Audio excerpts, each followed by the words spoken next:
Lisbon gets all the attention, Porto is the city that doesn't care about being Instagram perfect. The buildings are covered in beautiful blue tiles, but half of them need a paint job, and somehow that makes it even more charming. It's cheaper, less touristy, and more authentic than the capital. People from Porto would rather work 3 jobs here than take a promotion in Lisbon. That's how much they love this city. Sorry guys, no drone shots with epic music here. Just real talk, useful tips, and the kind of insider info that'll actually make your Porto trip worth remembering. Come on, let's see some famous bridges, some classy parks, wine, food, local holiday, and more and more.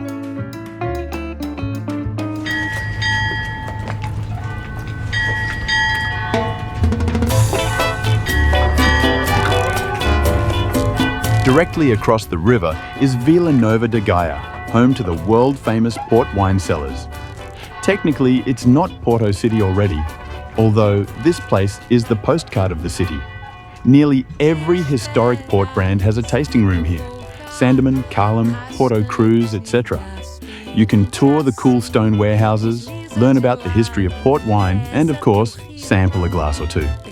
From Gaia's riverfront, you also get some of the best postcard views of Porto's skyline. But here's what you need to know.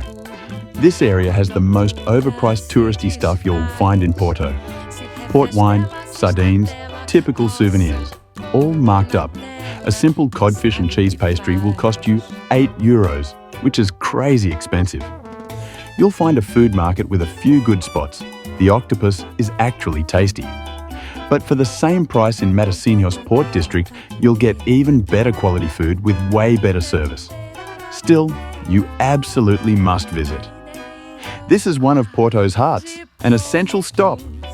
Just understand that this isn't the real Porto. It's more like a beautiful showcase, a shop window for tourists. Plus, this waterfront is home to Porto's most famous landmark, the Dom Luís I Bridge. You've probably seen it already, so here's the quick info. It is built in the late 19th century by a student of Gustave Eiffel. Double-deck iron bridge connects Porto with Vila Nova de Gaia, technically a separate town. The upper level has a metro line and incredible river views. The lower level is for cars and pedestrians, almost at water level.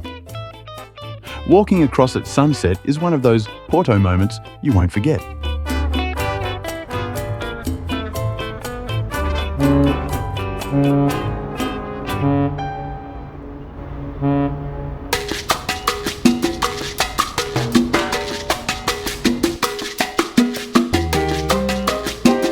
On the Porto side of the river lies Ribeira, the colourful waterfront district. This is one of the most photographed areas of the city, with narrow medieval streets, tall painted houses, and plenty of cafes spilling out onto the cobbled square. Tourists come here to relax by the river, but the atmosphere remains authentic. You'll see laundry hanging from windows, children playing football, and elderly locals chatting at the doorstep. Walking through the narrow streets of Ribeira, you'll easily find your way to one of Porto's architectural jewels, the São Bento train station. At first glance, it looks like a regular 19th century station, but step inside and you'll be surrounded by over 20,000 blue and white azulejo tiles. These ceramic panels depict scenes from Portuguese history, including royal battles and rural traditions. It's a transport hub, but also a kind of public art museum.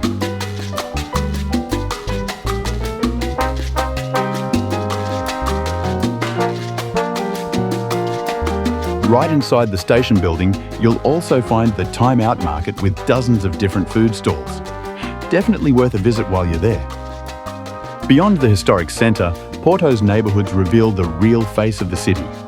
Not everything here is centuries-old buildings where Jean-Baptiste Grenouille the perfumer could have lived. Many homes are covered in colourful tiles, often cracked and faded, giving the streets a special charm. At the same time, you'll see modern concrete blocks and abandoned buildings. Sometimes it's hard to understand what Porto really is because the buildings are so different from each other. But maybe that's exactly Porto's style. While Porto is picturesque, it is not without problems. Some streets struggle with poverty, and you'll notice homeless people, not only immigrants. Tourists can easily see this side of Porto. It is part of the city's reality. Speaking of local customs, Porto's biggest celebration is São João, the Feast of St. John, held every June. The entire city turns into one massive street party. Locals and tourists barbecue sardines, launch sky lanterns into the night, and, most famously, hit each other on the head with plastic hammers. Music plays all night long, fireworks explode over the river, and the Dom Luís I Bridge becomes the stage for one of Europe's most unique festivals.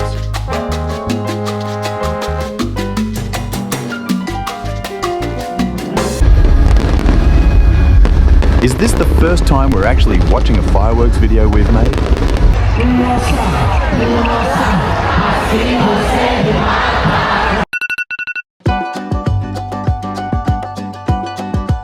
Porto is one of those cities where you can just wander around and enjoy yourself, but it's better to know some clear checkpoints. For example, you should definitely stop by Capela das Almas, the Chapel of Souls. It's located on Rua de Santa Catarina, Porto's main shopping street, right in the centre. This is another postcard spot, and it's truly unique.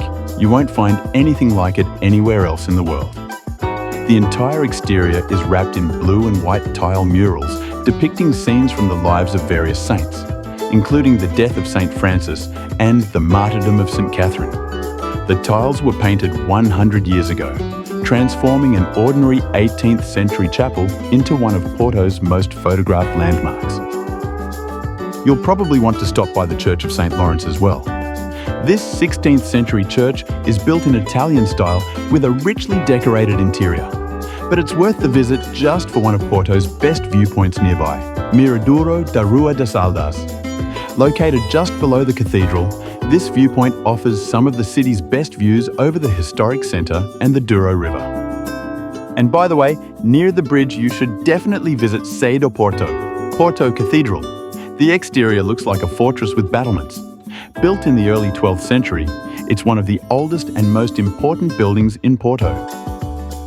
Further uphill, Porto surprises with its green spaces. The Crystal Palace Gardens, Jardins do Palácio de Cristal. It's not just a park, but a panoramic escape from the city. From here, you get sweeping views of the Douro River winding into the horizon. But the true stars of the park are its residents, peacocks, who wander freely among fountains, olive trees, and camellia bushes. Their vibrant feathers and sudden calls give the gardens an almost surreal, fairy tale-like atmosphere. It's their park. And yes, they're not shy about stealing the spotlight, or your sandwich if you're not careful. It's the perfect spot to step away from the city's buzz, take a pause, and simply breathe. Highly recommended.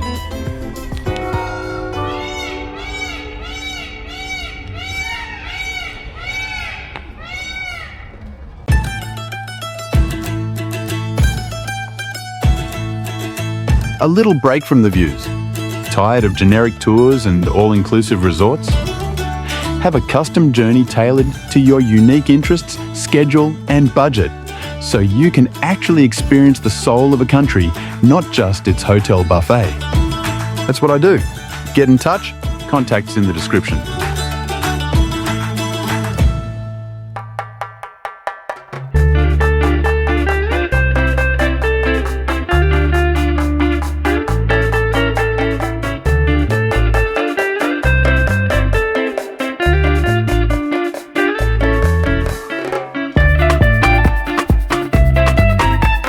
In the last decade, Porto has become one of Europe's trendiest destinations. Tourism now drives much of the local economy, but it also brings challenges. Rents are rising, and locals sometimes feel pushed out of the city centre. Still, visitors are welcomed warmly, and hospitality remains a strong part of Porto's identity. Before we wrap up, here are a couple of quick tips. Getting around Porto is simple. The metro works great, but taxis are surprisingly affordable. If you're not travelling alone, it's often cheaper and easier to just call a Bolt or Uber. That's the way to meet Porto's Indian community, if you will. And one more tip. If you're craving seafood, don't settle for the first tourist restaurant in the centre. Head out to Matosinhos instead. It's the Port District, lined with fantastic fish restaurants that serve some of the freshest seafood you'll ever taste. Porto is more than its landmarks. It's a city of contrasts, elegant yet rough, Historic yet youthful, melancholic yet full of joy. It's a place where you feel both like a guest and like a neighbour. Once you've walked its hills, shared a glass of wine, and listened to the voices of the streets, Porto stays with you. Not just as a memory, but as a feeling.